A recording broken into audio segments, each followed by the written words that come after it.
മഹത്വത്തിനകത്ത് നിൽക്കുന്ന ഒരു വ്യക്തിക്ക്, ദൈവത്തിൻ്റെ മഹത്വത്തിനകത്ത് നിൽക്കുന്ന ഒരു വ്യക്തിക്ക്, ആ മഹത്വം, ആ പ്രകാശം, ആ ശക്തി, സാന്നിധ്യം, വിശ്വാസം, ബലം, ധൈര്യം, ഉറപ്പ്,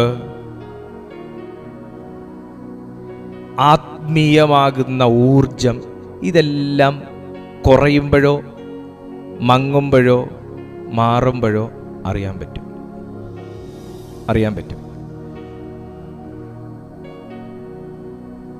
ഇപ്പം എൻ്റെ പെന്ന് ഇവിടെ ഇരിക്കുക.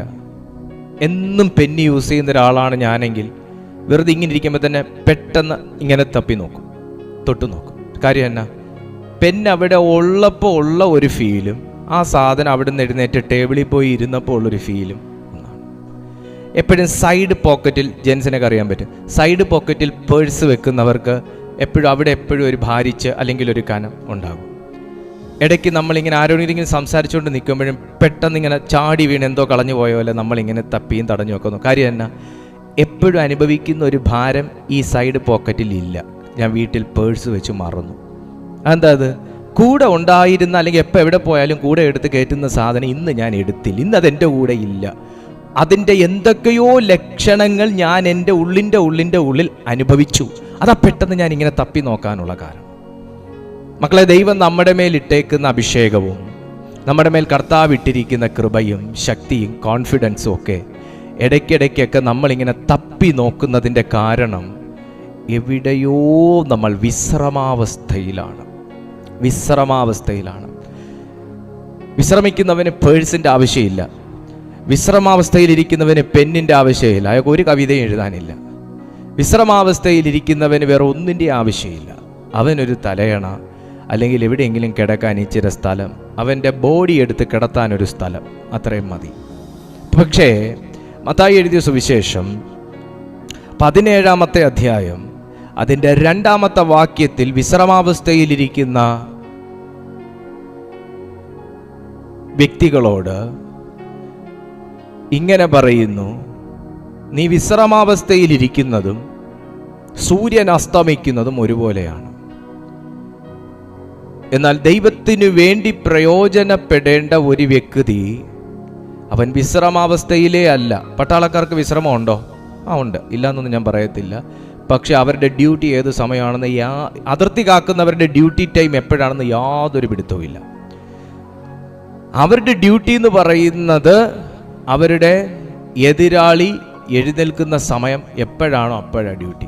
എതിരാളി വരുന്ന സമയത്ത് ഐ ആം സോറി, ഇതെന്ന് എൻ്റെ ഓഫ് ഡേ ആണെന്ന് പറഞ്ഞാൽ അത് പിന്നെ അവൻ ആജീവനാന്ത കാലം മുഴുവനും അല്ല, അന്നത്തോടെ അവൻ്റെ ഓഫ് ഡേ ആയിരിക്കും.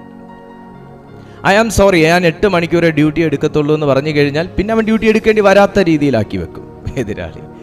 പക്ഷേ ഓരോ ആത്മീയന്മാരോടും, എന്നെ കേൾക്കുന്ന ഓരോ ആത്മീയന്മാരോടും ദൈവത്തിൻ്റെ പരിശുദ്ധാത്മാവ് മത്തായി എഴുതിയ സുവിശേഷം 17-ാമത്തെ അധ്യായം 2-ാമത്തെ വാക്യത്തിൽ ഇങ്ങനെ പറയുന്നു: സൂര്യനെ പോലെ പ്രകാശിച്ച ഒരു കർത്താവ് നമുക്കുണ്ട്. സൂര്യനെ പോലെ പ്രകാശിച്ച ഒരു കർത്താവ്. കാഴ്ചയിൽ എന്നെപ്പോലെ നിങ്ങളെപ്പോലെ, നടപ്പ് എന്നെപ്പോലെ നിങ്ങളെപ്പോലെ, മീൻസ് ഒരു മനുഷ്യൻ എങ്ങനെ നടക്കുന്നു അങ്ങനെ, അതാ ഉദ്ദേശിച്ചത്. എന്നെപ്പോലെ നിങ്ങളെപ്പോലെ, ഇരിപ്പ് എന്നെപ്പോലെ നിങ്ങളെപ്പോലെ, പക്ഷെ ആറ്റിറ്റ്യൂഡ് ഭയങ്കര ചേഞ്ച്. ആറ്റിറ്റ്യൂഡ് ഭയങ്കരമാകുന്ന ചേഞ്ച്, വളരെ ആകെ മൊത്തത്തിൽ ഒരു ചേഞ്ചായ ഒരു ആറ്റിറ്റ്യൂഡുള്ള ഒരു വ്യക്തിത്വം ഒരു സ്പിരിച്വൽ കൾച്ചർ അല്ലെങ്കിൽ ഒരു കിങ്ഡം കൾച്ചർ കാത്തു സൂക്ഷിച്ച ഒരു കർത്താവ്. ഞാൻ ഇന്നലത്തെ ഷോർട്ട് മെസ്സേജിൽ നിങ്ങൾക്ക് ഉപയോഗിച്ച പദമാണത്, കിങ്ഡം കൾച്ചർ. ദൈവരാജ്യത്തിൻ്റെ സംസ്കാരം കാത്തു സൂക്ഷിച്ച ഒരു കർത്താവ്. ആ കർത്താവിനെ കുറിച്ച് ഇങ്ങനെയാണ് അവിടെ എഴുതി വെച്ചേക്കുന്നത്. 1-ാമത്തെ വാക്യം മുതൽ വായിക്കാം. മത്തായി എഴുതിയ സുവിശേഷം 17-ാമത്തെ അധ്യായം അതിൻ്റെ 1ഉം 2ഉം വാക്യം നമുക്ക് വായിക്കാം. 6 ദിവസം കഴിഞ്ഞ ശേഷം യേശു പത്രോസിനെയും യാക്കോബിനെയും അവൻ്റെ സഹോദരനായ യോഹന്നാനെയും കൂട്ടി തനിച്ച ഒരു ഉയർന്ന മലയിലേക്ക് കൊണ്ടുപോയി. കാണാപ്പാടമല്ലേ നമുക്ക് എല്ലാവർക്കും ഈ വാക്യം? കാണാപ്പാടമാണ്. കർത്താവ് മുഖപക്ഷം കാണിച്ചോ? ഇല്ല. പക്ഷെ വിശ്രമാവസ്ഥയിലിരുന്ന മറ്റു ശിഷ്യന്മാരിൽ നിന്നും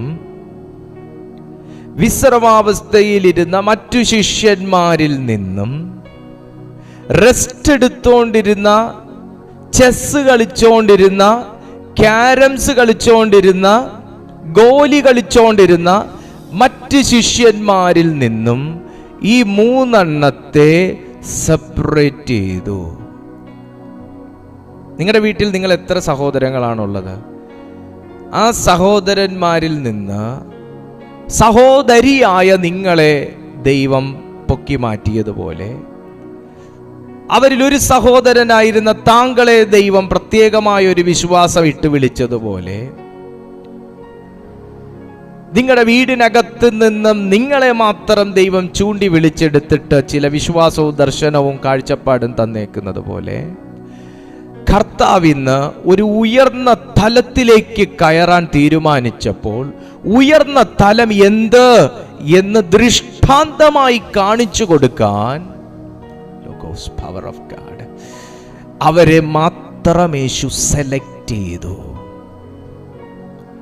നിങ്ങൾ ശ്രദ്ധിക്കണം, ഒരേ സുവിശേഷ വയലിൽ അധ്വാനിച്ചുകൊണ്ടിരിക്കുമ്പോൾ തന്നെയാണ് ഈ 3 പേരെ കർത്താവ് സെപ്പറേറ്റ് ചെയ്യുന്നത്. ഒരേ ടീം ലീഡറുടെ കീഴിൽ പണിയെടുത്തുകൊണ്ടിരിക്കുമ്പോൾ തന്നെയാണ് ഇവരെ ദൈവം സെപ്പറേറ്റ് ചെയ്യുന്നത്. ഒരേ ഡിപ്പാർട്ട്മെന്റിൽ വർക്ക് ചെയ്യുമ്പോൾ തന്നെയാണ് ഇവരെ സെപ്പറേറ്റ് ചെയ്യുന്നത്. നിങ്ങളുടെ ഡിപ്പാർട്ട്മെന്റിൽ 10 പേർ നിങ്ങളുടെ കോവർക്കർ ആയിട്ടുണ്ടെങ്കിലും അവരിൽ വ്യത്യസ്തനാക്കി ദൈവം നിന്നെ തിരഞ്ഞെടുത്താൽ നീ ഒരു വ്യത്യസ്തനായിരിക്കും.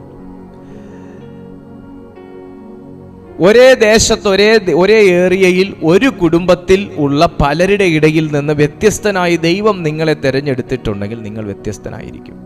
ഒരേ സുവിശേഷ വയലിൽ അധ്വാനിക്കുന്നവരുടെ ഇടയിൽ നിന്നൊരു സ്പെഷ്യലായി ദൈവം എന്തെങ്കിലും നിങ്ങളുടെ മേൽ ഇട്ടാൽ നീ ഒരു സ്പെഷ്യലായിരിക്കും. നിങ്ങളുടെ വീട്ടിൽ നിങ്ങളുടെ മേൽ ദൈവം സ്പെഷ്യലായിട്ട് എന്തെങ്കിലും ഇട്ടാൽ നിങ്ങളൊരു സ്പെഷ്യലായിരിക്കും. ഈ മറ്റ് ശിഷ്യന്മാരുടെ ഇടയിൽ നിന്ന് പത്രോസിനെയും യോഹന്നാനെയും യാക്കോബിനെയും വിശ്രമാവസ്ഥയിൽ ഇരിക്കുന്ന അനുഭവത്തിൽ തനിയെ വിളിച്ചു വേർതിരിച്ചു. എന്താണ് ഉയർന്ന തലം എന്ന് കാണിച്ചു കൊടുത്തു. ഉയർന്ന മലയിലേക്ക് കയറി പോകുന്നതല്ല ഉയർന്ന തലം. ശ്രദ്ധിച്ച് കേൾക്കണേ, ഞാൻ ഇപ്പം മെസ്സേജ് അവസാനിപ്പിക്കും. ഉയർന്ന മലയിലേക്ക് നടന്നു കയറി എവിടെ പോവാ? പ്രാർത്ഥിക്കാൻ പോവാ. ഉയർന്ന മലയിലേക്ക് കയറി പോകുന്നതല്ല പ്രാർത്ഥനയും അല്ലെങ്കിൽ ഉയർന്ന തലവും.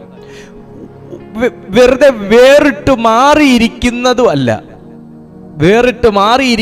അല്ല ഉയർന്ന തലത്തിലുള്ള പ്രാർത്ഥന എന്ന് പറയുന്നത്, ഉയർന്ന തലത്തിലുള്ള അനുഭവം എന്ന് പറയുന്നത്. മനുഷ്യരോട് ആരോടും മിണ്ടാതിരിക്കുന്നതും അല്ല, ഒത്തിരി മിണ്ടുന്നതുമല്ല. പ്രാർത്ഥിക്കുന്ന സമയത്ത് കിങ്ഡം കൾച്ചർ നമ്മുടെ ലൈഫിൽ മാനിഫെസ്റ്റ് ചെയ്യുന്നതാണ് ഉയർന്ന അളവിലത്തെ ജീവിതം. ഒത്തിരി ഒച്ചത്തിൽ പ്രസംഗിക്കുന്നതല്ല, ഒത്തിരി അന്യഭാഷ പറയുന്നതല്ല, ഒത്തിരി എന്തോ വെളിപ്പാടുകൾ കൈമാറുന്ന ഒന്നുമല്ല. നമ്മൾ ഇച്ചിരിയും പറഞ്ഞാലും ഇച്ചിരിയും പ്രാർത്ഥിച്ചാലും ഇച്ചിരിയും നമ്മൾ എന്തെങ്കിലും ചെയ്താലും അതിനകത്തൊരു ബ്യൂട്ടി ഉണ്ടാകും, ഒരു ഹെവൻലി ബ്യൂട്ടി. സഹോദരി, നിങ്ങൾക്ക് ഒത്തിരി നിങ്ങളുടെ വീട്ടിൽ പ്രാർത്ഥിക്കാനുള്ള അവസരം ഇല്ലാത്ത, സമയമില്ലാത്ത, സാഹചര്യം ഇല്ലാത്തൊരു വ്യക്തിയാണെങ്കിലും ഇച്ചിരൂടെ പ്രാർത്ഥിച്ചായിരുന്നെങ്കിൽ കുറച്ചുകൂടെ വിടുതലായേനെ. നോ, അങ്ങനെ കരുതരുത്. അങ്ങനെയാണെങ്കിൽ വിധവയുടെ ചില്ലിക്കാശിട്ടപ്പോൾ കർത്താവ് ആ വിധവയെ മാനിക്കാൻ പാടില്ലായിരുന്നു. ഒരു ദരിദ്രയായ ഒരു സ്ത്രീ അവരുടെ കയ്യിലുള്ള എന്തോ ഒരു അണ പൈസ അതിനകത്ത് കൊണ്ട് കർത്താവിന്റെ ഭണ്ഡാരത്തിൽ കൊണ്ടിട്ടപ്പോൾ കർത്താവ് ഒരിക്കലും അതിനെ അഡ്രസ്സ് ചെയ്ത് ബൈബിളിൽ വെക്കാൻ പാടില്ലായിരുന്നു. 2000 നോട്ടിട്ട് ആരുടെ പേരും ബൈബിളിലില്ല. 2000 നോട്ടിട്ട് ആരുടെ പേരും ബൈബിളിലില്ല. പക്ഷേ അവരുടെ ചില്ലിക്കാശിനെ ബൈബിളിനകത്ത് റെക്കോർഡ് ചെയ്തിട്ടുണ്ട്. ഹോ ഹല്ലേലൂയ. പ്രിയപ്പെട്ട സുഹൃത്തേ, പ്രിയപ്പെട്ട സുഹൃത്തെ, ലഭിക്കുന്ന സമയം ഇച്ചിരി ഒരു ദിവസം 24 മണിക്കൂറിൽ നിങ്ങൾക്ക് ആകെ മൊത്തം പ്രാർത്ഥിച്ചത് 15 മിനിറ്റ് ആണെന്ന് വെച്ചുകൊള്ളുക. തമ്പുരാൻ അതിനെ മാനിക്കും കുഞ്ഞെ, തമ്പുരാൻ അതിനെ മാനിക്കും. ഹല്ലേലൂയ. കാരണം എന്താ? ഉയർന്ന അളവിലേക്ക് കയറിപ്പോയി, ഉയർന്ന മലയിലേക്ക് കയറിപ്പോയ യേശു കർത്താവ് പ്രാർത്ഥിച്ചേച്ച് തിരിച്ചു വിളിച്ചോണ്ട് വന്നെങ്കിൽ എനിക്കിങ്ങനെയൊന്നും പറയാൻ ഒക്കത്തില്ല. പക്ഷെ ഉയർന്ന മലയിലേക്ക് കയറിപ്പോയ കർത്താവിൻ്റെ മാറ്റങ്ങളെക്കുറിച്ച് ബൈബിൾ അഡ്രസ് ചെയ്യുന്നു. ബൈബിൾ അഡ്രസ് ചെയ്യുന്നു. മാറ്റങ്ങളെക്കുറിച്ച് അഡ്രസ് ചെയ്യുന്ന ഒരു ബൈബിൾ, മാറ്റം ഉണ്ടാക്കിയവനെ കുറിച്ച് അഡ്രസ് ചെയ്യുന്ന ബൈബിൾ, മാറ്റം വരുത്തിയ പ്രാർത്ഥനയെ അഡ്രസ് ചെയ്യുന്ന ഒരു വചനഭാഗം, അതാണിത്. ദൂത് താങ്കളിലേക്കാണ് വരുന്നത്. പത്രോസ്, യോഹന്നാൻ, യാക്കോബ്, 3 പേരെ മാത്രം ആ വാക്യം ശ്രദ്ധിച്ചാൽ മനസ്സിലാകും.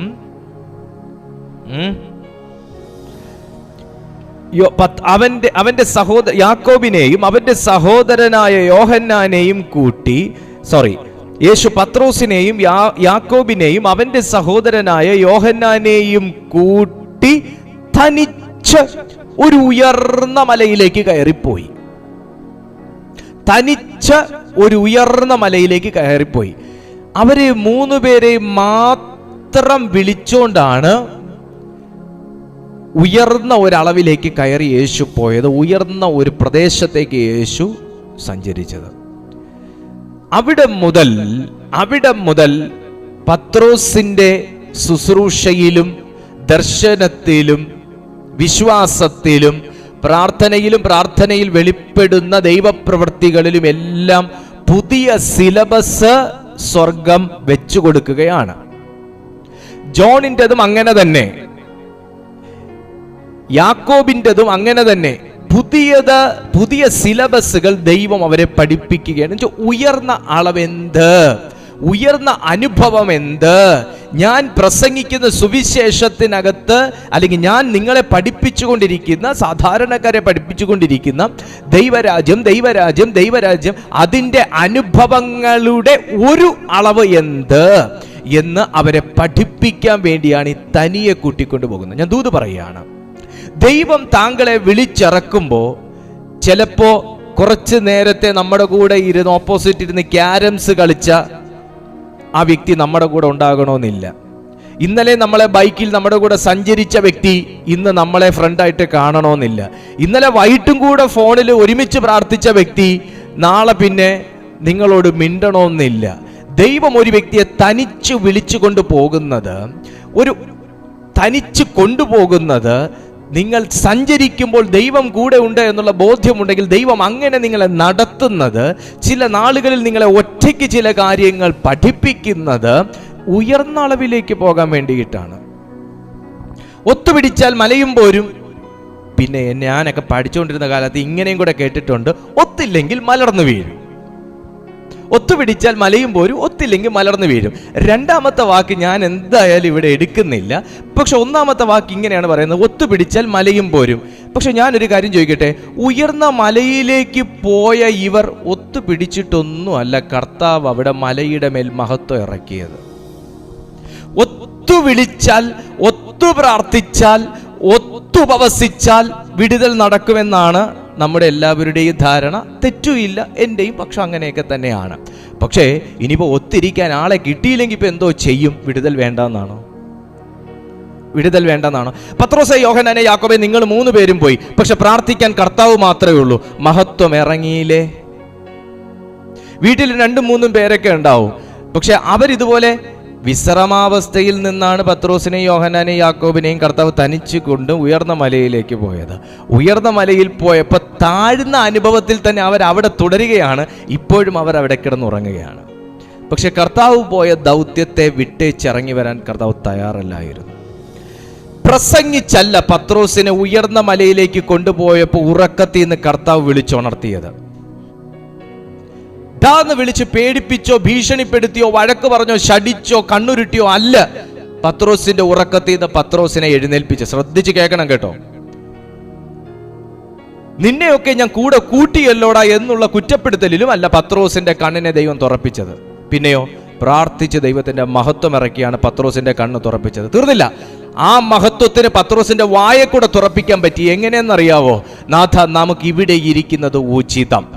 ഞാൻ ആത്മാവിൽ ദൂത് പറയാ, പ്രസംഗം കേട്ടിട്ട് മാനസാന്തരപ്പെടാത്തതും പ്രസംഗിച്ച് കേൾപ്പിച്ചിട്ട് മാനസാന്തരപ്പെടാത്തതും, നിങ്ങൾ വർഷങ്ങൾ പ്രാർത്ഥിച്ച് തലയിൽ കൈവച്ച് പ്രാർത്ഥിച്ചിട്ട് മാനസാന്തരപ്പെടാത്തതും, പല ദൈവദാസന്മാരെ കൊണ്ട് പ്രാർത്ഥിപ്പിച്ചിട്ട് മാനസാന്തരപ്പെടാത്തതും, നന്നാകാത്തതും, സൗഖ്യമാകാത്തതും, വിടിവിക്കപ്പെടാത്തതും, പ്രാർത്ഥനയ്ക്കകത്ത് ഹൃദയം സമർപ്പിച്ചിട്ടുള്ള പ്രാർത്ഥനയ്ക്കകത്ത് മഹത്വം ഇറങ്ങിക്കഴിഞ്ഞാൽ കണ്ണും തുറക്കും. നമുക്കിവിടെ ഈ അനുഭവത്തിൽ കണ്ടിന്യൂ ചെയ്യുന്നതാണ് ഏറ്റവും ഉചിതമെന്ന് ഉറങ്ങുന്നവർ എഴുന്നേറ്റ് ദൂത് പറയുകയും ചെയ്യും. ആത്മാവിൽ ഞാൻ ദൂത് പറയാ, പത്രോസിനെ കർത്താവ് വഴക്ക് പറഞ്ഞ സന്ദർഭമുണ്ട്, പത്രോസിനെ ശാസിച്ച സന്ദർഭമുണ്ട്. ശിഷ്യന്മാരെ ഒന്നടങ്കം ഇനിയും നിങ്ങൾക്ക് വിശ്വാസമില്ലയോ എന്ന് ഒച്ചത്തിൽ കർത്താവ് വഴക്ക് പറഞ്ഞ സന്ദർഭങ്ങളുണ്ട്. കടലിൽ വെച്ച് വഴക്ക് പറഞ്ഞ സന്ദർഭങ്ങളുണ്ട്. കൂടെ കൊണ്ടു നടന്നപ്പോഴും ഒരു രോഗിയെ സൗഖ്യമാക്കാൻ പറ്റാത്തതിൽ വഴക്ക് പറഞ്ഞ സന്ദർഭമുണ്ട്. എന്നാൽ ഇവിടെ കർത്താവ് മിണ്ടുന്ന പോലും ഇല്ല. മൂന്നും കൂടെ തമ്മിൽ കെട്ടിപ്പിടിച്ച് കിടന്ന് ഉറങ്ങിയിട്ട് പോലും കർത്താവ് അവരെ പ്രാർത്ഥിക്കാൻ വിളിക്കുന്ന പോലും ഇല്ല. പക്ഷെ ഉയർന്ന അളവിലേക്ക് കയറിപ്പോയ കർത്താവ് ഉയർന്ന ഒരു ദർശനം സഭയ്ക്കും എനിക്കും നിങ്ങൾക്കും കൈമാറുകയാണ്. എടാ മോനെ, ചിലരെയൊക്കെ ഈ ഉറങ്ങുന്നവനെ നമുക്ക് തട്ടി ഉണർത്താം, പക്ഷെ ഉറക്കം നടിക്കുന്നവനെ തട്ടി ഉണർത്താൻ വലിയ പാടാണ്. 2, എത്ര പ്രാവശ്യം പ്രാർത്ഥിക്കുന്ന സമയത്ത് ഉറങ്ങരുതെന്ന് പറഞ്ഞാലും കേൾക്കുന്നവന് നാണമില്ലെങ്കിലും പറയുന്നവനൊരു നാണം കാണത്തില്ലേ? പറയുന്നവനൊരു വില കാണത്തില്ലേ? അതുകൊണ്ട് ഇവിടെ കർത്താവ് ഉപദേശിക്കാൻ തയ്യാറല്ല, വഴക്ക് പറയാൻ തയ്യാറല്ല, ദേഷ്യപ്പെടാൻ തയ്യാറല്ല. പക്ഷെ പ്രാർത്ഥിക്കാൻ വേണ്ടിയ കർത്താവ് കയറിയെന്നുള്ള കാര്യം കർത്താവിന് അറിയാമായിരുന്നു. മഹത്വം ദർശിക്കണമെന്നുള്ള വെളിപ്പാടില്ല കർത്താവ് കയറിയെന്ന് കർത്താവിന് അറിയാമായിരുന്നു. ഞാൻ പ്രാർത്ഥിക്കുമ്പോൾ എന്ത് നടക്കുമെന്ന് കർത്താവിന് അറിയാമായിരുന്നു. അതുകൊണ്ട് അവിടുന്ന് പ്രാർത്ഥിച്ചു. വെളിപ്പെടേണ്ടത് വെളിപ്പെട്ടു, ഇറങ്ങേണ്ടവർ ഇറങ്ങി, സ്വരം വെളിപ്പെടേണ്ടത് വെളിപ്പെട്ടു. സൂര്യനെ വെല്ലുന്നത് ശോഭയെന്ന് ബൈബിളിൽ പറയുന്നത് പോലത്തെ ഭയങ്കര തേജസ് പ്രാർത്ഥിക്കുന്ന സ്ഥലത്ത് വെളിപ്പെട്ടു. ആ പ്രകാശത്തിൽ ഒരുത്തന്റെ കണ്ണ് വലിച്ചു തുറന്നു. അതോടുകൂടി അവന്റെ വായും വലിച്ചു തുറന്നു. പറഞ്ഞു, നാഥാ, ഞാൻ 3 കുടിലുണ്ടാക്കാം. വേണ്ടടാ, ഞാൻ 3 കുടിലുണ്ടാക്കാം. യേശുവിനെ കണ്ടു വന്ന വ്യക്തി തേജസ്സിലിരിക്കുന്ന മോശയെയും ഏലിയാവിനെയും കൂടെ കാണത്തക്ക രീതിയിൽ കണ്ണു തുറന്നു.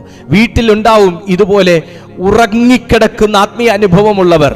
ഉപദേശിച്ചിട്ട് കാര്യമില്ലെങ്കിലും, പ്രസംഗം കേൾപ്പിച്ചിട്ട് കാര്യമില്ലെങ്കിലും, വാട്സാപ്പിൽ കൂടെ നിങ്ങൾ വീഡിയോസ് ഷെയർ ചെയ്ത് കൊടുത്ത് കാണൂ എന്ന് പറഞ്ഞിട്ടും കാര്യമില്ലെങ്കിലും, പ്രാർത്ഥനയുടെ മഹത്വം ഇറങ്ങിക്കഴിഞ്ഞാൽ കണ്ണും തുറക്കും, വായും തുറക്കും. കണ്ണ് ദൈവത്തെ കാണാൻ, വായ് ദൈവത്തെക്കുറിച്ച് സംസാരിക്കാൻ. സ്വർഗം തുറന്നിരിക്കും. അത് ഇന്നല്ലെങ്കിൽ നാളെ തുറന്നിരിക്കും, ഇന്നല്ലെങ്കിൽ നാളെ തുറന്നിരിക്കും. ഉയർന്ന അളവ് എന്താണെന്ന് ചോദിച്ചാൽ സൂര്യനെ പോലെ പ്രകാശിക്കണം. അതാണ് ഉയർന്ന അളവ്. നാം എങ്ങനെ പ്രകാശിക്കണം? സൂര്യനെ പോലെ പ്രകാശിക്കണം. കാരണം യേശു കർത്താവ് പ്രാർത്ഥിച്ചപ്പോൾ ബൈബിൾ പറയുന്നു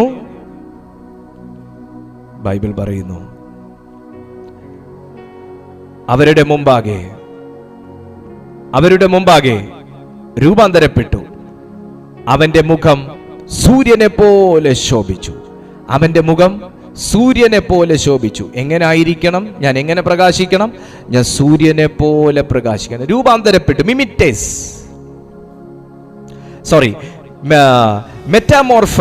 മെറ്റാമോർഫയോ എന്നാണ് ഈ രൂപാന്തരപ്പെട്ടു എന്ന വാക്കിന് ഗ്രീക്കിൽ പറയുന്നത്.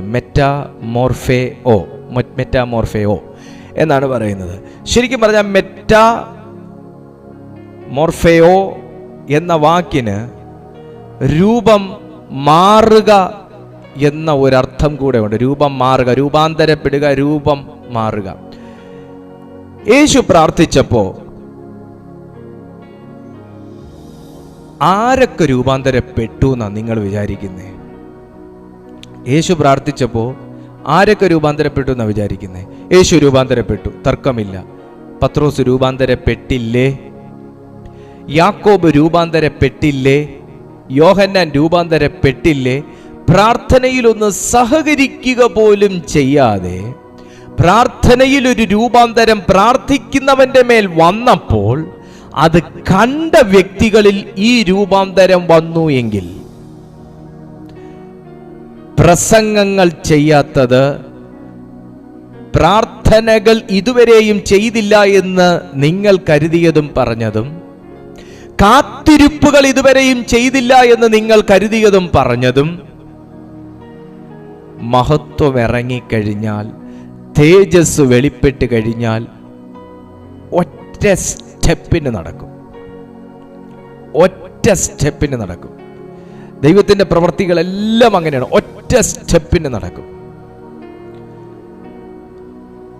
ഘട്ടം ഘട്ടമായിട്ട് ചെയ്യുന്ന ദൈവമല്ല, ഒറ്റ സ്റ്റെപ്പിന് നടക്കും.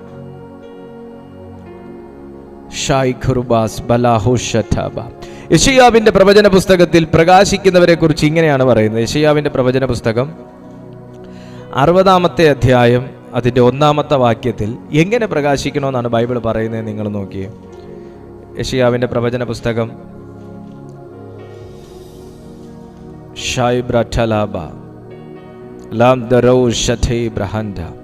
എഴുന്നേറ്റ് പ്രകാശിക്കണമെന്നാണ് യെശയ്യാ പ്രവാചകൻ പറയുന്നത്.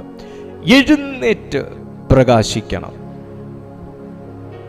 നിന്റെ പ്രകാശം വന്നിരിക്കുന്നു, യഹോവയുടെ തേജസ്സും നിന്റെ മേൽ ഉദിച്ചിരിക്കുന്നു.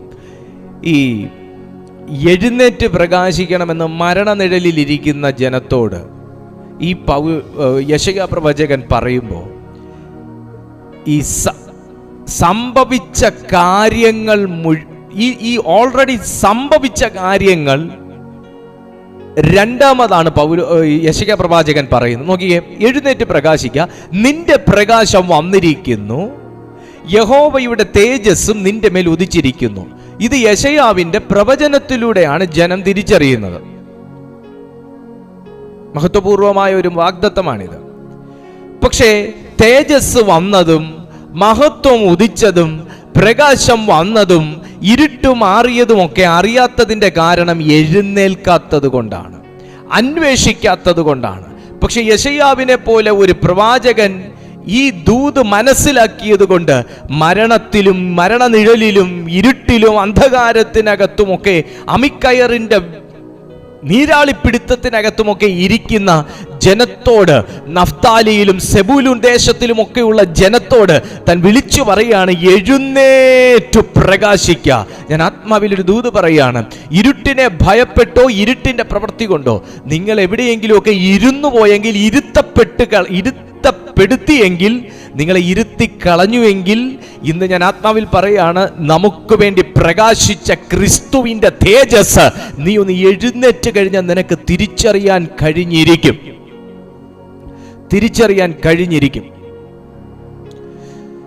ചില സമയമെങ്കിലും നിങ്ങൾക്ക് ഫീൽ ചെയ്തിട്ടുണ്ടായിരിക്കും, നല്ല രീതിയിൽ സ്പിരിച്വൽ ലൈഫ് നിങ്ങളിങ്ങനെ എൻജോയ് ചെയ്ത് കൊണ്ടുപോയിക്കൊണ്ടിരിക്കുമ്പം സഡൻലി ഒരു ബ്രേക്കപ്പ് വന്നതുപോലെ നിങ്ങൾക്ക് തോന്നും. അപ്പോൾ നിങ്ങൾക്ക് തോന്നുന്നു എന്തോ ഡ്രൈനെസ് ഉണ്ട്, എന്തോ പൈശാചിക ശക്തി എന്നെ പിടിച്ചു, ഇനി എനിക്ക് പ്രാർത്ഥിക്കാൻ പറ്റത്തില്ല. ഈ തോട്ടിൽ നിങ്ങൾ മുമ്പോട്ട് പോവുകയാണെങ്കിൽ ഇന്ന് പ്രാർത്ഥന മുടങ്ങിയതുപോലെ നാളെയും മുടങ്ങും. ഇന്ന് മുടങ്ങിയതുകൊണ്ട് നാളെയും മുടങ്ങും, നാളെ മുടങ്ങിയതുകൊണ്ട് മറ്റന്നാളും മുടക്കിച്ചിരിക്കും.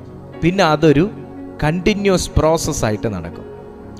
എന്നാൽ നിങ്ങളൊന്ന് അല്പം സടകുടഞ്ഞ് എഴുന്നേൽക്കാൻ തയ്യാറായപ്പോഴൊക്കെ എന്തോ ഒരു വലിയ ഒരു മറ നിങ്ങളെ വിട്ടു പോയതായിട്ട് നിങ്ങളിൽ പലരും അനുഭവിച്ചിട്ടുണ്ടാവും.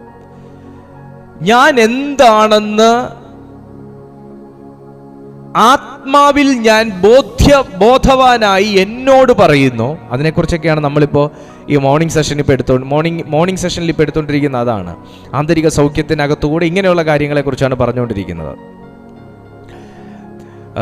ആന്തരിക സൗഖ്യത്തിനകത്ത് മനസ്സിൻ്റെ മൂന്ന് തട്ടുകളെ കുറിച്ചാണ് നമ്മളിപ്പോൾ ഇന്നലത്തെ മെസ്സേജിൽ പറഞ്ഞത്. ഉപബോധ മനസ്സ്, ബോധമനസ്സ്, ഉപബോധ മനസ്സ്, അബോധ മനസ്സ്, conscious mind, sub conscious mind, unconscious mind. ഒത്തിരി പേർക്ക് അത് അനുഗ്രഹമാകുന്നു എന്നറിയിക്കുന്നതിൽ വളരെ സന്തോഷം.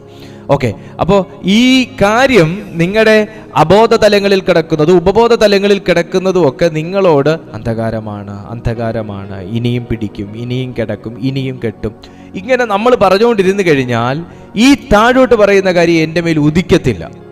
എന്താ അത്?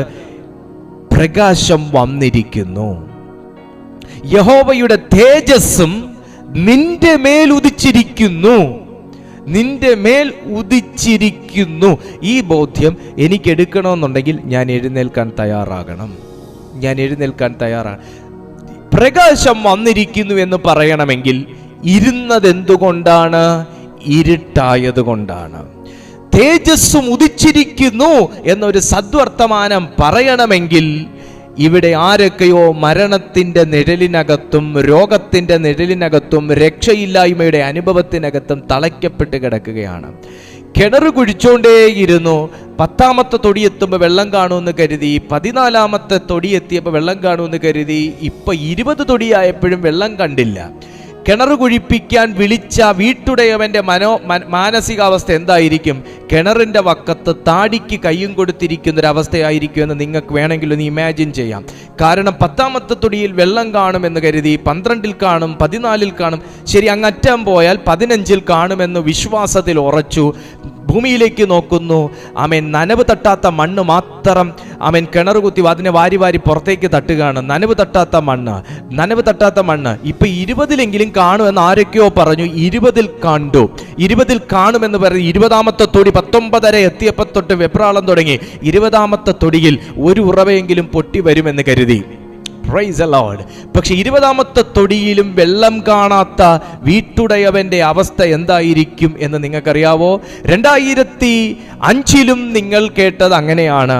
ഉടനെ വിടുതലാകും. 2010-ലും 15-ലും 20-ലും 22-ലും നിങ്ങൾ കേട്ടത് അങ്ങനെയാണ്. ഈ വർഷം വിടുതൽ നടക്കും. 24 ജനുവരിയിൽ സംഭവിക്കുമെന്ന് നിങ്ങൾ കരുതി.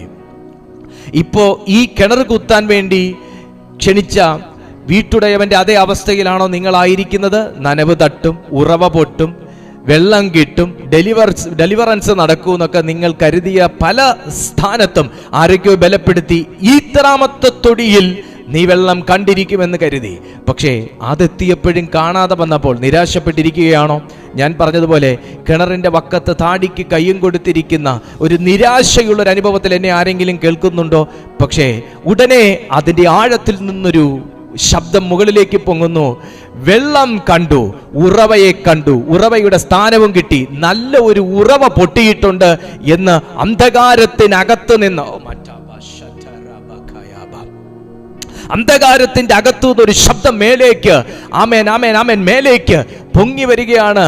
ആമേൻ. സാറേ വെള്ളം കണ്ടായിരുന്നു കേട്ടോ, ഭൂമിയിൽ വെള്ളം കണ്ടായിരുന്നു, മണ്ണിന് നനവുണ്ട് എന്ന് കിണറിന്റെ അകത്ത് ആഴത്തിൽ നിന്ന് 25ാമത്തെ തൊടിയിൽ നിന്നുകൊണ്ട് കിണർ കുത്തുന്ന മനുഷ്യൻ സന്തോഷത്തോടെ പറയുമ്പോൾ കരയിലിരിക്കുന്ന മനുഷ്യന്റെ മാനസികാവസ്ഥ എന്താണോ, ആ മനുഷ്യന്റെ കണ്ണിൽ ഉള്ള ആ ഒരു എക്സ്പ്രഷൻ എന്താണോ, അതാണ് യെശയ്യാ പ്രവാചകൻ അന്ധകാരത്തിന്റെ അകത്തിരിക്കുന്ന ജനത്തോട് ആമേൻ ഒരു മഹത്വം കണ്ടവൻ എന്ന സാക്ഷിയോടെ വിളിച്ചു പറയുമ്പോൾ ഉണ്ടായത്. എഴുന്നേറ്റ് പ്രകാശിക്കാം. നിന്റെ പ്രകാശം വന്നിരിക്കുന്നു. യഹോവയുടെ തേജസ്സും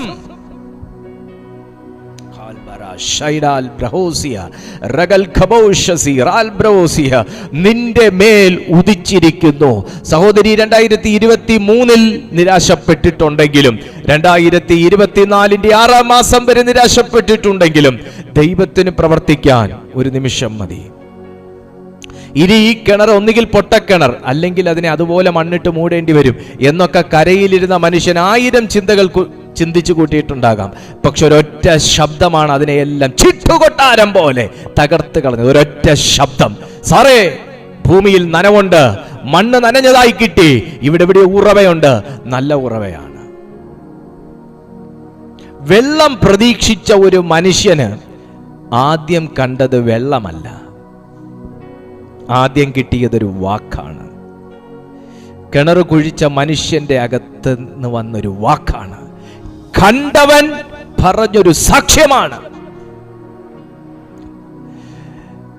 സാക്ഷ്യങ്ങൾക്ക് നിങ്ങളെ ബലപ്പെടുത്താൻ കഴിയും.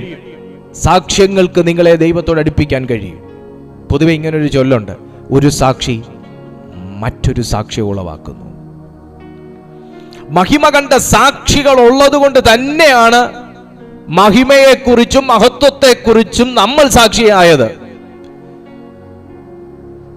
എനിക്ക് മുൻപേ ഒരു പൗലോസ്ലീഹ ഉണ്ടായിരുന്നത് കൊണ്ടും പത്രോസ്ലീഹ ഉണ്ടായിരുന്നത് കൊണ്ടും പൗലോസിനെ പഠിപ്പിച്ച ഗമാലിയേൽ ഉണ്ടായിരുന്നത് കൊണ്ടുമാണ് പൗലോസിന് ആ കാര്യങ്ങൾ പറയാൻ പറ്റിയത്. പൗലോസും പത്രോസും യോഹന്നാനും യാക്കോബും ഒക്കെ ഉള്ളത് കൊണ്ടാണ് അവരുടെ പിൻതലമുറക്കാർ പിന്നെ അത് ഏറ്റുപാടിയത്. അവരുള്ളത് കൊണ്ടാണ് നമ്മിലേക്ക് ആ മഹത്വവും മഹിമയെത്തിയത്. സഹോദര, ഒരു ശബ്ദമായിരിക്കാം ഭയങ്കര വെള്ളത്തെക്കുറിച്ചുള്ളൊരു വെളിപ്പാട് നിനക്ക് തരുന്നത്. ഹല്ലേലൂയ. ഒരു ശബ്ദമായിരിക്കാം, ഒരു സൈൻ ആയിരിക്കാം. എന്തുകൊണ്ടാണ് ആ കിണർ കുത്തുന്ന മനുഷ്യൻ അങ്ങനെ വിളിച്ചു പറഞ്ഞത്? വെള്ളം ഇങ്ങോട്ട് മലവെള്ളപ്പാച്ചിൽ പോലെ വന്നതുകൊണ്ടല്ല. വെള്ളത്തെ തൊട്ട മണ്ണിനെ ആ മനുഷ്യന്റെ കയ്യോ കാലോ തൊട്ടു. ആ നനവിനെ ആ മനുഷ്യൻ സെൻസ് ചെയ്തു. അതൊരു സൈനായിരുന്നു. ഒരു സൈന് വൃത്തിമായി കേട്ടു. ഒരു സൈൻ, യേശു വരുന്നു, യേശു വരുന്നു, യേശു വരുന്നു. കുരുടന്മാർ കേട്ടു ഒരു സൈൻ. എവിടെയോ ഒരു അശരീരി. കണ്ണ് കണ്ടുകൂടെങ്കിലും കാത് കേൾക്കാമല്ലോ. അശരീരി. ആ അശരീരി വെച്ചു പിടിച്ചു. ആരും കൊണ്ടുപോയി എന്നൊന്നും ബൈബിൾ പറയുന്നില്ല. പക്ഷെ വരുന്നവൻ ഈ വഴിക്ക് എന്തോ ആണ് വരുന്നതെന്നുള്ള ഒരു സൈൻ. നിന്റെ ഡെലിവറൻസുകൾ വരുന്നത് ദാ ഇരിക്കുന്നു ഡെലിവറൻസ്, കുട്ടയ്ക്കകത്ത് പൊതിഞ്ഞു വെച്ചേക്കുക എന്ന് പറഞ്ഞായിരിക്കത്തില്ല. അതൊരു സൈനായിട്ടായിരിക്കും വരുന്നത്. ഓ, ഇന്നത്തെ ഈ പാസ്റ്ററുടെ മെസ്സേജ് പ്രസംഗമൊന്നും ഇല്ല എന്നും പറഞ്ഞ് ചാടി ഓടി വേണമെങ്കിൽ നമുക്ക് കിച്ചണിലേക്ക് പോകാം. പക്ഷേ അന്നത്തെ സന്ദേശത്തിനകത്ത് ഒരുപക്ഷെ ഒരു സൈനായിരിക്കും നിനക്ക് കിട്ടുന്നത്. അത് ഗ്രഹിക്കണമെങ്കിൽ ആത്മാവ് നമ്മിൽ ഉണ്ടാകട്ടെ. ഓ, ഇന്ന് ഈ പാസ്റ്റർ ഭയങ്കരമായിട്ട് നീണ്ടുപോവാ മെസ്സേജ്, മീറ്റിംഗ് ടൈം നീണ്ടുപോവാ. ആ at the end of the point ആയിരിക്കും ഒരു സൈൻ അവിടെ ഇരിക്കുന്നത്. ഹല്ലേലൂയ. ആ സൈന് കണ്ടോണ്ടാ പറഞ്ഞത്, സാറേ വിഷമിക്കണ്ട കേട്ടോ, നമ്മൾ വെള്ളം കണ്ടായിരുന്നു, നനവുണ്ട്, സൈനുണ്ട്. ഇനി നമുക്ക് വറ്റാത്തൊരു ഉറവയും കൂടെ ദൈവം തുറന്നു തരും. സഹോദര, പലപ്പോഴും പ്രാർത്ഥിച്ചപ്പോൾ വിടുതലുകളായിട്ടൊന്നുമല്ല, സൈനായിട്ട് ദൈവം നിന്നോട് പലതും അറിയിച്ചില്ലേ? പലപ്പോഴും കരഞ്ഞ സമയത്ത് ഒരു പ്രവാചകനുമല്ല, സാക്ഷാൽ പ്രവചന പുസ്തകത്തിൽ നിന്നൊരു വാക്യം ദൈവം നിന്നോട് സംസാരിച്ചില്ലേ? സ്തോത്രം. പലപ്പോഴും ഒറ്റപ്പെട്ട സമയത്ത് ആ പ്രാർത്ഥിക്കുന്ന പുള്ളിയെ ഒന്ന് വിളിക്കാം, അല്ലെ പ്രാർത്ഥിക്കുന്ന ആന്റിയെ ഒന്ന് വിളിക്കാം, അല്ലെ അയാളെ ഒന്ന് വിളിക്കാം, ഇയാളെ ഒന്ന് വിളിക്കാം. കിട്ടിയില്ലല്ലോ, പക്ഷെ നിനക്ക് ആശ്വാസം കിട്ടിയില്ലേ? സ്തോത്രം. ഇതൊക്കെ സൈനാണ്. എന്താണത്? നിന്റെ മേൽ ദൈവത്തിന്റെ തേജസ് ഉദിച്ചിരിക്കുന്നു, പ്രകാശം വന്നിരിക്കുന്നു. എന്നെയും കർത്താവിന് വേണ്ട, എൻ്റെ മക്കളെയും കർത്താവിന് വേണ്ട. കർത്താവിന് പണമുള്ളവരെ മതി. പിന്നെ നമ്മുടെ പണമെല്ലാം കൊണ്ടല്ലേ കർത്താവിന് അടുത്ത ഇറങ്ങാൻ പോകുന്ന ബെൻസിന്റെ ക്ലാസ് എടുക്കാൻ പോകുന്നത്. സ്തോത്രം. പണം നമുക്ക് മതി.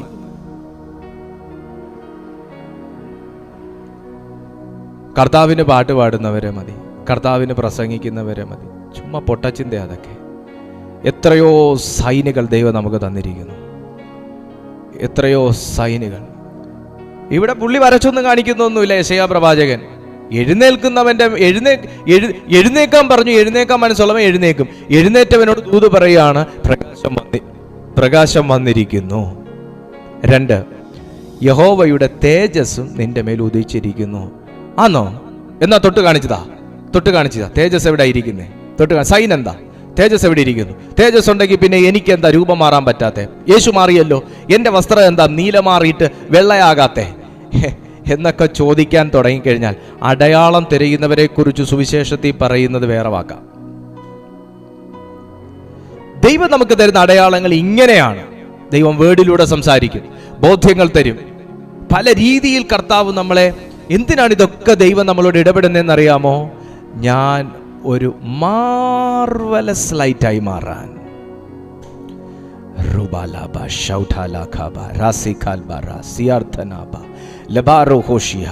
ഒരുപക്ഷെ ദൈവത്തിന്റെ തേജസ്സും പ്രകാശവും താങ്കളുടെ മേൽ ഉദിച്ചു നിൽക്കുകയാണെന്നുള്ള സൈൻ ഇപ്പോൾ നിങ്ങളുടെ കയ്യിലേക്ക് ചിലപ്പോൾ ഒരു ധരിപ്പ് പോലെ എന്തെങ്കിലും ഒരു ശക്തി കടന്നു വരുമ്പോഴായിരിക്കും, അതായിരിക്കും നിങ്ങളുടെ സൈൻ. ചിലപ്പോൾ നിന്റെ ശരീരത്തിലേക്ക് ഒരു ഇലക്ട്രിക് ഷോക്ക് പോലെ എന്തെങ്കിലും അനുഭവിക്കുമ്പോഴായിരിക്കും, അതൊരു സൈനാണ്. ചിലപ്പോൾ നിന്റെ തലയിൽ എന്തോ ചൂടായിട്ട് പകരുന്നത് പോലെയോ തണുപ്പായിട്ട് പകരുന്നത് പോലെയോ ഒരു അനുഭവം നിങ്ങൾക്കുണ്ടായാൽ അതും ഒരു സൈനാണ്. ചിലപ്പോൾ നിങ്ങളെ ആരോ തൊടുന്നത് പോലെ ഒരു അനുഭവം ഉണ്ടായാൽ അതും ഒരു സൈനാണ്. ദൈവത്തിന് എന്ത് രീതിയിലും ധരിപ്പിക്കാൻ പറ്റും. ഇതൊന്നും അല്ലെങ്കിലും ഒരു കാര്യമില്ലെങ്കിലും നിങ്ങളുടെ ഉള്ള എപ്പോഴും ഇങ്ങനെ ജോയ് ആയിരിക്കും, സന്തോഷമായിരിക്കും. പക്ഷെ തിരിഞ്ഞു നോക്കിക്കഴിഞ്ഞാൽ ആകെ മൊത്തം തലതല്ലി കരയാനുള്ള വിഷയങ്ങൾ ഉണ്ടായാലും ഉള്ളത്തിനകത്ത് ഭയങ്കര ജോയ് ജോയ് ജോയ് ജോയ്.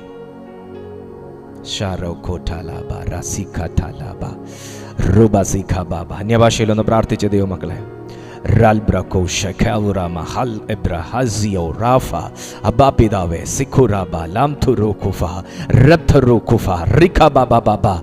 പത്രോസിനെ ആ തേജസ് കാണിക്കണമെന്ന് യേശു ആഗ്രഹിച്ചുകൊണ്ടാണ് കാണിച്ചേ.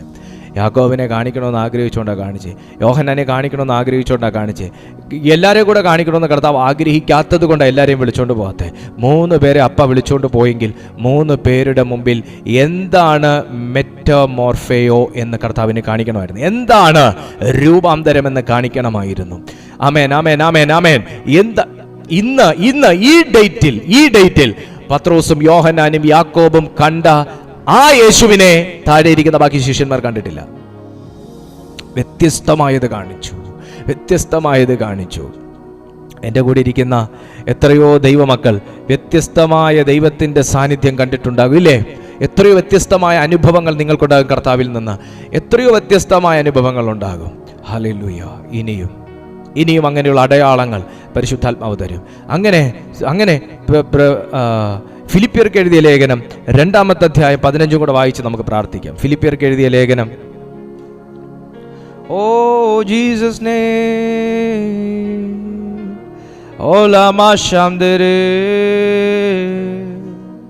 ഫിലിപ്പിയർക്ക് എഴുതിയ ലേഖനം 2-ാമത്തെ അധ്യായം. ഓ ഷൈഡാർ പവർ.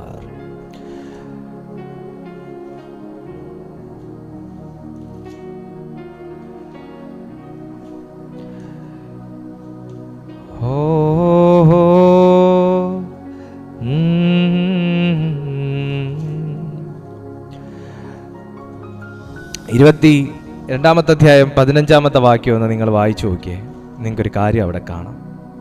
2-ാമത്തെ അധ്യായം 15-ാമത്തെ വാക്യം. അവരുടെ അല്ലെങ്കിൽ വേണ്ട 14 മുതലൊന്ന് വായിച്ചേ. നിങ്ങൾക്ക് അവിടെ ഒരു പ്രത്യേകമായ ഒരു വാക്കും കാണാം. വായിച്ചു നോക്കിയേ. വക്രതയും കോട്ടവുമുള്ള തലമുറയുടെ നടുവിൽ നിങ്ങൾ അനിന്യരും പരമാർത്ഥികളും ദൈവത്തിൻ്റെ നിഷ്കളങ്ക മക്കളുമാകേണ്ടതിന് എല്ലാം പിറുപിറുപ്പും വാദവും കൂടാതെ ചെയ്യുവീൻ. അവരുടെ ഇടയിൽ, എവിടെയാണെന്നൊന്ന് കേട്ടെ, അവരുടെ ഇടയിൽ നിങ്ങൾ ജീവന്റെ വചനം പ്രമാണിച്ചുകൊണ്ട് ലോകത്തിൽ ജ്യോതിസ്സുകളെ പോലെ പ്രകാശിക്കുന്നു. ഭയങ്കര വല്ലാത്ത കോംപ്ലിക്കേറ്റഡ് ആയ ഒരു വചനമായിപ്പോയി. ഞാൻ ഈ പറയുന്ന സാധനങ്ങളെയെല്ലാം വെട്ടി പ്രാർത്ഥിക്കുമ്പോൾ എനിക്ക് കംഫർട്ട് സോൺ തരണം കർത്താവേ എന്ന് നിർബന്ധം പിടിക്കുമ്പോൾ, എനിക്കെല്ലാം സ്മൂത്ത് ആൻഡ് ഈസി ആക്കി തരണമെന്നും ഷോർട്ട് കട്ട് തരണമെന്നും പ്രാർത്ഥിക്കുമ്പോൾ, എല്ലാ വൈരിയെയും അവന്റെ എല്ലാത്തിനെയും ഞാൻ തകർത്തു പ്രാർത്ഥിക്കുമ്പോൾ, ദൈവത്തിന്റെ പരിശുദ്ധാത്മാവുള്ളൊരു മനുഷ്യൻ അനുഭവത്തിന്റെ വെളിച്ചത്തിൽ താൻ അവിടെ ആത്മനിറവോടെ ദൈവാത്മാവിന്റെ ഗൈഡൻസ് അനുസരിച്ച് എഴുതി വച്ചിരിക്കുകയാണ്. അഭിഷേകമുള്ള ഒരു മനുഷ്യനെ, തേജസ് പകരാൻ ദൈവം ആഗ്രഹിക്കുന്ന ഒരു മനുഷ്യനെ ആത്മാവുള്ളവനാക്കുവാൻ വേണ്ടി ദൈവം തിരഞ്ഞെടുത്തിരിക്കുന്ന ഒരു മനുഷ്യനെ ദൈവം വളരാൻ വേണ്ടി നട്ടുവച്ചിരിക്കുന്നതും ആക്കി വച്ചിരിക്കുന്നതും വക്രതയും കോട്ടവും പിറുപിറുപ്പുമുള്ള ഒരു തലമുറയുടെ ഇടയിലാണ്. ജ്ഞാനിയോടുകൂടെ നടക്കുന്നവൻ ജ്ഞാനി എന്ന് ശലോമോൻ പറയുന്നുണ്ട്. പക്ഷെ അപ്പൊ പിന്നെ വക്രതയുടെ ഇടയിൽ നടക്കുന്നവനോ, വക്രതയുടെ ഇടയിൽ നട്ടിരിക്കുന്നവനോ, കോട്ടമുള്ള തലമുറയുടെ നടുവിൽ നട്ടിരിക്കുന്നവനോ? പക്ഷെ ബൈബിൾ പറയുന്നു അവരുടെ ഇടയിൽ തേജസ്സുള്ളവൻ എങ്ങനെ ആയിരിക്കണം, ആത്മാവുള്ളവൻ എങ്ങനെ ആയിരിക്കണം, ക്രിസ്തുവിനെ അറിഞ്ഞവൻ എങ്ങനെ ആയിരിക്കണം, അഭിഷേകമുള്ളവൻ എങ്ങനെ ആയിരിക്കണം. അഭിഷേകമുള്ളവൻ, ഈ അഭിഷേകത്തെ, ദാവീദിന് അഭിഷേകത്തെ റിവീൽ ചെയ്യാൻ ചാൻസ് കിട്ടിയത് എപ്പോഴാണ്? പോരാട്ടത്തിന്റെ നടുവിലാണ്, പ്രശ്നത്തിന്റെ നടുവിലാണ്, പ്രതികൂലത്തിന്റെ നടുവിലാണ്, കൊല്ലാൻ നിൽക്കുന്ന ഒരു സംഘത്തിന്റെ നടുവിലാണ്. അപ്പൊ എൻ്റെ മേൽ അനോയിന്റിങ് ഉണ്ടെന്ന് ഞാൻ മനസ്സിലാക്കുന്നത് വക്രതയും കോട്ടവും പിറുപിറുപ്പും ഉള്ളതിന്റെ ഇടയിൽ, അതുപോലെ അല്ലാതെ ആ അന്ധകാരത്തിന്റെ ഇടയിൽ ഞാൻ ജ്യോതിസായി നിലനിൽക്കുമ്പോഴാണ് എനിക്ക് മേൽ അഭിഷേകം ഉണ്ടെന്ന് ഞാൻ മനസ്സിലാക്കുന്നത്. നന്നായിട്ട് വണ്ടി ഓടിക്കാൻ അറിയുമോ എന്നറിയണമെങ്കിൽ നല്ല ട്രാഫിക് ബ്ലോക്ക് ഉള്ളിടത്ത് കൊണ്ട് ആളെ ഇട്ട് കൊടുക്കണം. അപ്പുറത്തെ വണ്ടിയിൽ ഇയാൾ മുട്ടാതെ ഓടിക്കുമോ എന്ന് അറിയണമെന്നുണ്ടെങ്കിൽ ടൗണിൽ കൊണ്ടിട്ട് കൊടുക്കണം. അല്ലാതെ എല്ലാവരും മാറിക്കോ, ഞാൻ വണ്ടി ഓടിക്കാൻ പോവാണ്, ഇന്ന് ആരും വീട്ടിൽ നിന്ന് വണ്ടി ഇറക്കരുത്, ഇന്ന് ഞാൻ വണ്ടി ഇറക്കുന്ന ദിവസമാണെന്നൊക്കെ പറഞ്ഞ് വീട്ടിൽ ഇരുന്നാൽ ഇയാൾ വലിയ ഡ്രൈവറൊന്നും അല്ല. ഞാനൊരു കാര്യത്തിന് വേണ്ടി ഇറങ്ങുവാണ്, പോരാട്ടം ഉണ്ടാകരുത്, തടസ്സങ്ങൾ വരരുത് എന്നൊക്കെ പറഞ്ഞ്. മക്കളെ, അതിൻ്റെ മധ്യത്തിൽ ദൈവം നമ്മളെ വിളിച്ച വിളിയുടെ പവർ കാണിക്കണം. അതിൻ്റെ മധ്യത്തിൽ ഈ കഴിഞ്ഞ ചില നാളുകളിലെല്ലാം അതെന്നെ ദൈവം പ്രാക്ടീസ് ചെയ്യിക്കുമായിരുന്നു. ഈ കഴിഞ്ഞ ചില നാളുകളിലെല്ലാം ദൈവം എന്നെ അത് പ്രാക്ടീസ് ചെയ്യിക്കുമായിരുന്നു. അല്ല, ദൈവം എന്നെ അത് പഠിപ്പിക്കുമായിരുന്നു. ആ സമ അനുഭവത്തിലുള്ള ആരെങ്കിലും ഉണ്ടെങ്കിൽ അവർക്കൊരു പ്രചോദനമാകട്ടെ.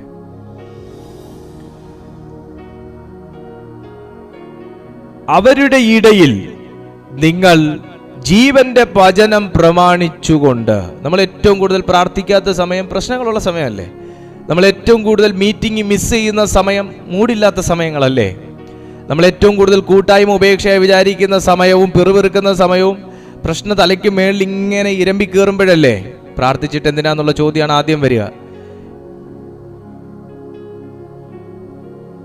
പക്ഷെ ബൈബിൾ പറയുന്നു അവരുടെ ഇടയിൽ. പ്രകാശിക്കാൻ ഏറ്റവും നല്ല സ്ഥലം എവിടാന്ന് ചോദിച്ചാൽ പ്രശ്നങ്ങളുടെ ഇടയിലാണെന്നാണ് ബൈബിൾ പഠിപ്പിക്കുന്നത്. വക്രതയുള്ളവരുടെ നടുവിലാണ് പ്രകാശിക്കാൻ പറ്റുന്നത്.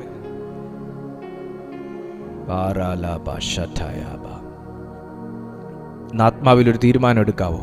ഇനി ഞാൻ ചിതറിപ്പോകത്തില്ല കർത്താവേ എന്ന്, ഇനി ഞാൻ പിന്മാറിപ്പോകത്തില്ല കർത്താവേ എന്ന്.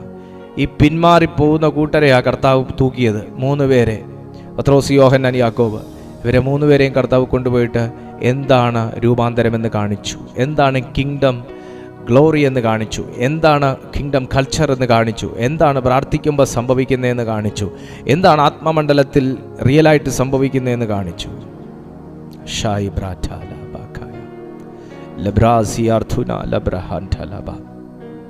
ഇന്ന് പരിശുദ്ധാത്മാവ് ആരോടൊക്കെയോ പറയുന്നു, നിന്നെ ദൈവം പ്രാർത്ഥിച്ചിട്ടും ചില മുള്ളുകളുടെ ഇടയിൽ ഇട്ടിരിക്കുന്നത് പ്രകാശമുണ്ടെന്നുള്ളൊരു ദൂതറിയിക്കാനാ.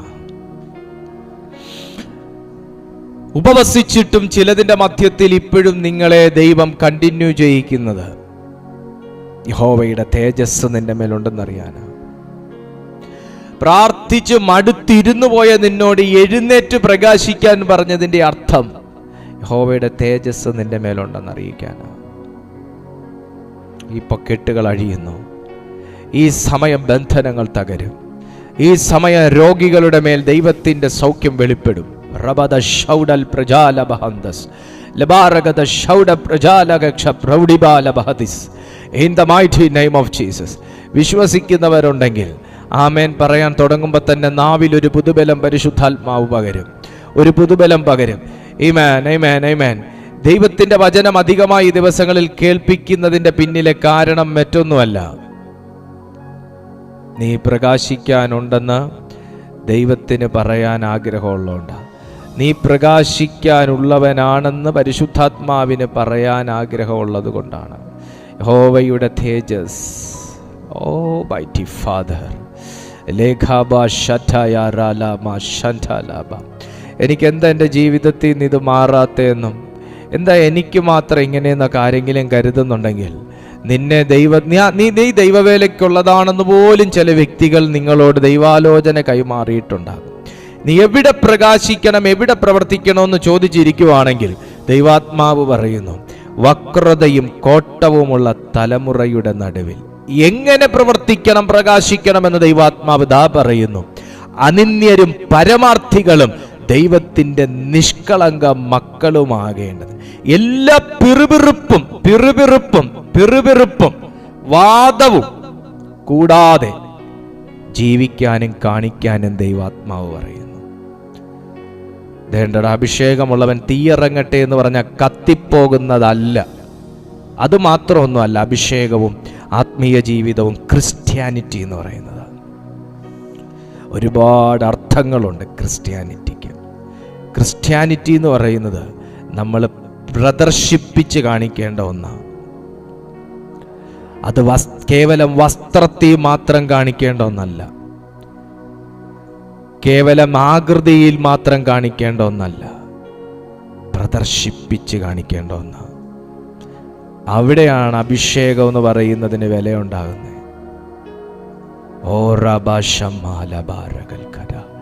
അവിടെയാണ് പ്രാർത്ഥിക്കുന്നവൻ അല്ലെങ്കിൽ പ്രാർത്ഥിക്കുന്നവൾ അല്ലെങ്കിൽ കർത്തൃവേലയിലായിരിക്കുന്നവൻ എന്ന വ്യക്തിക്ക് അർത്ഥമുണ്ടാകുന്നത്.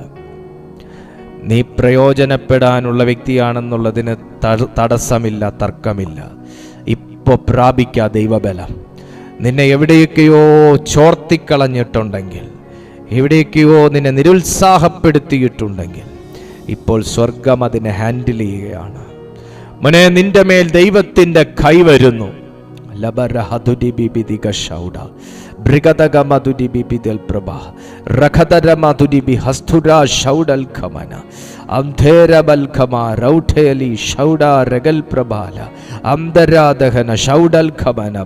ഭയങ്കര ദൈവിക വിടുതൽ ഞാൻ ആത്മാവിൽ സെൻസ് ചെയ്യുന്നു.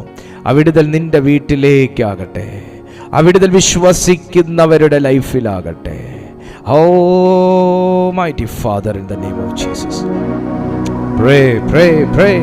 എനിക്ക് കാണാം ആത്മാവ് പലരെയും തൊടുന്നു. ഈ സെക്കൻഡിൽ പരിശുദ്ധാത്മാവ് പലരെയും സ്പർശിക്കുന്നു.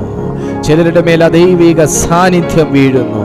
ഒരു തേജസ് പോലെ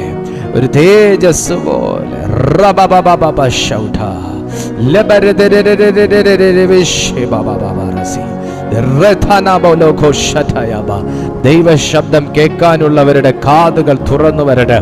ദൈവത്തെ കാണാനുള്ളവരുടെ കണ്ണുകൾ തുറന്നു വരട്ടെ. ദൈവത്തെ തൊടാനുള്ളവരുടെ കൈകളുടെ മേൽ ശക്തി വ്യാപരിക്കട്ടെ. ദൈവത്തിന് വേണ്ടി പ്രവർത്തിക്കാനുള്ളവരെ ദൈവാത്മാവ് തൊടട്ടെ.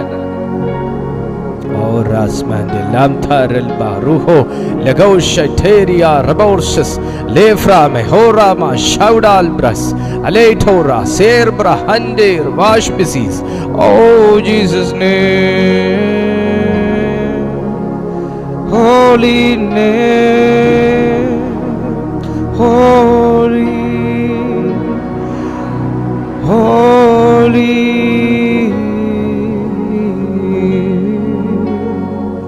Shabrata, holy Holy Spirit, holy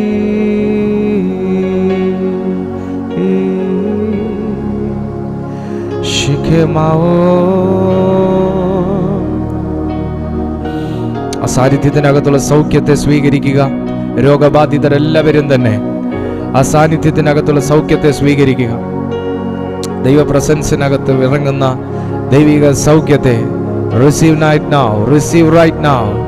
Lebrakaya ba shaude ma brahanda lebrasi arthunia nahorasal brahanda shauda lebar khaisar prabhoshasi ragal prabala baushas in the name of Jesus Christ.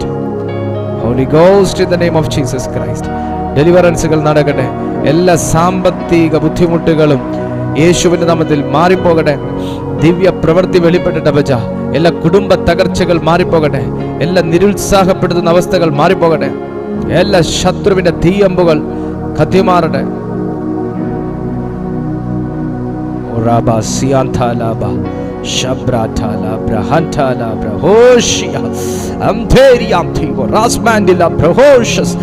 ദൈവ സാന്നിധ്യത്തിന് നന്ദി പറയുന്നു.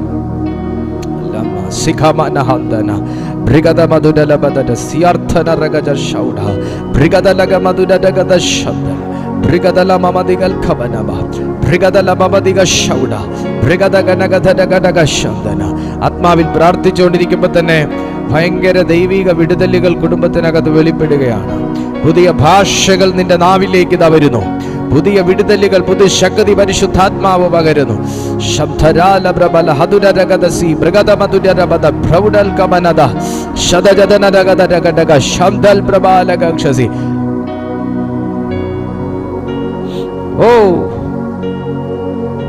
Oh Jesus, power, power, power, power of Holy Spirit. Thank you Jesus, thank you Jesus, thank you Jesus.